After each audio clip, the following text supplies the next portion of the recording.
मंगलम भगवान विष्णु मंगलम गरुड़ध्वज मंगलम पुंडरीकाक्ष मंगलाय तनोहरि। हरे कृष्ण कृष्ण कृष्ण हरे हरे, हरे राम राम राम हरे हरे। हरे कृष्ण कृष्ण कृष्ण हरे हरे, हरे राम राम राम हरे हरे। कृष्णाय वासुदेवाय हरे परमात्मने प्रणतक्लेशनाशाय गोविंदाय नमो नमः। बोले बाल मुकुंद भगवान की जय। आइए पुरुषोत्तम अधिक मास कृष्ण पक्ष एकादशी पुरुषोत्तम व्रत कथा पुरुषोत्तम मास के कृष्ण पक्ष की एकादशी को परमा अथवा हरिवल्लभा एकादशी कहते हैं। इस दिन भक्तिपूर्वक नरोत्तम भगवान विष्णु की पूजा करने से दुर्लभ सिद्धियां प्राप्त होती हैं। राजा युधिष्ठिर धर्मराज युधिष्ठिर बोले, हे वासुदेव, अब कृपा करके मलमास के कृष्ण पक्ष की एकादशी का नाम, उसके व्रत की विधि महात्म्य विस्तार पूर्वक बताइए। श्री कृष्ण बोले, हे राजन, इस एकादशी का नाम परमा है। इस व्रत के प्रभाव से समस्त पाप नष्ट होकर के लोक में सुख तथा अंत में मुक्ति मिलती है। शुक्ल पक्ष की एकादशी के समान ही इसकी विधि है। जैसे शुक्ल पक्ष की एकादशी की विधि विधान है, उसी प्रकार कृष्ण पक्ष की एकादशी का भी विधि विधान है। नरोत्तम भगवान का भक्तिपूर्वक पूजन इस एकादशी में करना चाहिए। इस बारे में एक मनोहर कथा जो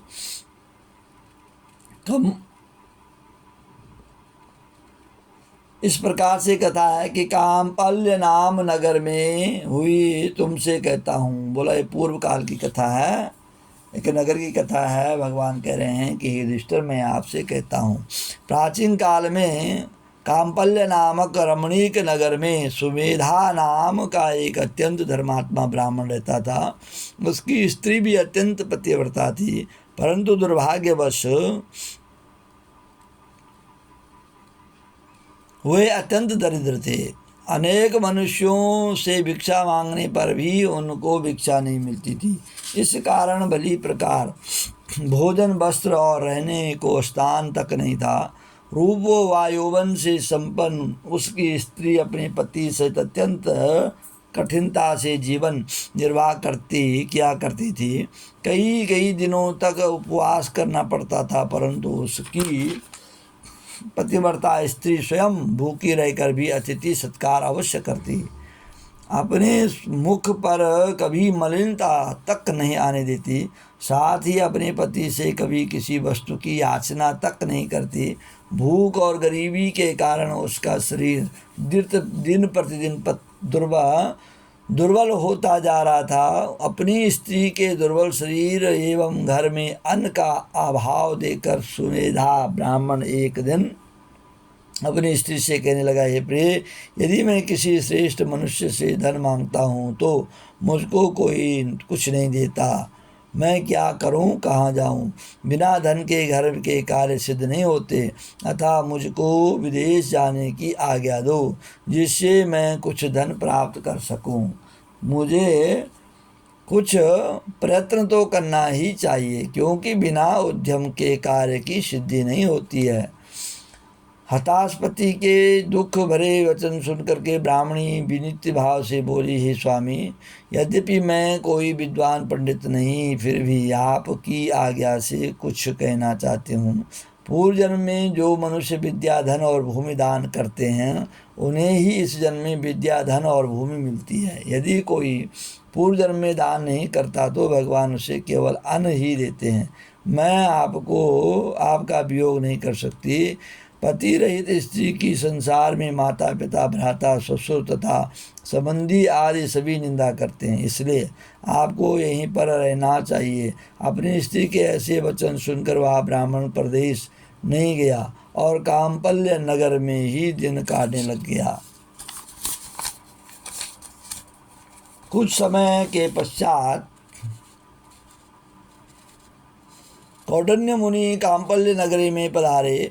उनको आते देखकर सुमेधा और उनकी पत्नी ऋषि कौंडिन्य को प्रणाम किया और कहा, हम आज धन्य हैं। आज हमारा जीवन आपके दर्शन मात्र से ही सफल हुआ। तथा उनको अपने घर ला करके आसन पर भोजन दिया। भोजन के पश्चात उस पतिव्रता स्त्री ने मुनि से कुछ पूछा, हे मुनि, आप मुझे दरिद्रता का नाश करने का उपाय बताइए। मैंने अपने पति को परदेश में धन कमाने जाने से रोका। मेरे भाग्य से आप आ गए। मुझे पूर्ण विश्वास है कि अब हमारी दरिद्रता दूर हो जाएगी। आप हमें दरिद्रता मिटाने वाले किसी व्रत के बारे में बताइए। कौंडिन्य ऋषि को ब्राह्मण दाम्पत्य पर दया आ गई और वह बोले, हे देवी, मलमास के कृष्ण पक्ष की परमा एकादशी के व्रत से समस्त पाप दुख दरिद्र नष्ट हो जाते हैं। जो मनुष्य इसका व्रत करता है वह धनवान हो जाता है। इस व्रत में नृत्य गायन भजन कीर्तन सहित रात्रि जागरण करना चाहिए। कुबेर को महादेव जी ने इस व्रत के कारण धनापति बनाया है, कुबेर बनाया है। इस व्रत के प्रभाव से सत्यवादी राजा हरिश्चंद्र को पुत्र स्त्री राज्य प्राप्त हुआ है। तत्पश्चात मुनि ने उनको एकादशी व्रत की समस्त विधि बताई। मुनि ने व्रत का विधान बतलाने के बाद कहा, हे ब्राह्मणी, पंचरात्रि व्रत इससे भी अधिक उत्तम है। परमा एकादशी के दिन प्रातः काल नित्य कर्म से निवृत्त होकर विधि विधान पूर्वक पंचरात्रि व्रत आरंभ किया जाता है। जो मनुष्य 5 दिन तक निर्जल व्रत करते हैं वे अपने माता पिता और स्त्री सहित स्वर्गलोक को जाते हैं। जो 5 दिन तक संध्या को केवल एक समय भोजन करते हैं वे स्वर्ग को जाते हैं। जो मनुष्य स्नान करके 5 दिन ब्राह्मणों को भोजन कराते हैं उन्हें समस्त संसार को भोजन कराने का फल मिलता है। इस व्रत में जो घोड़े का दान करता है उन्हें तीनों लोक दान करने का फल मिलता है। जो मनुष्य उत्तम ब्राह्मण को तिल सहित दान करते हैं वे तिल की संख्या के बराबर विष्णुलोक में रहते हैं। जो घी का पात्र दान करते हैं वे सूर्यलोक को प्राप्त हो जाते हैं। जो 5 दिन तक ब्रह्मचर्य पूर्वक रहते हैं वे देवंगनाओं के साथ स्वर्ग में भोग करते हैं। पवित्रे, तुम अपने पति के साथ इस व्रत को करो, इससे तुम्हें पर्याप्त धन और सिद्धि प्राप्त होगी। अंत में पति सहित स्वर्ग को जाओगे। कौंडिन्य मुनि के कहने अनुसार ब्राह्मणी दाम्पत्य ने 5 दिन परमा एकादशी का व्रत किया। व्रत समाप्त होने पर उसने देखा कि एक राजकुमार अपने सेवकों सहित उसके सामने खड़े हैं। राजकुमार ने ब्रह्मा की प्रेरणा से एक सुंदर नवीन मकान जो कि सब वस्तुओं से सजा हुआ था रहने के लिए उन्हें दिया।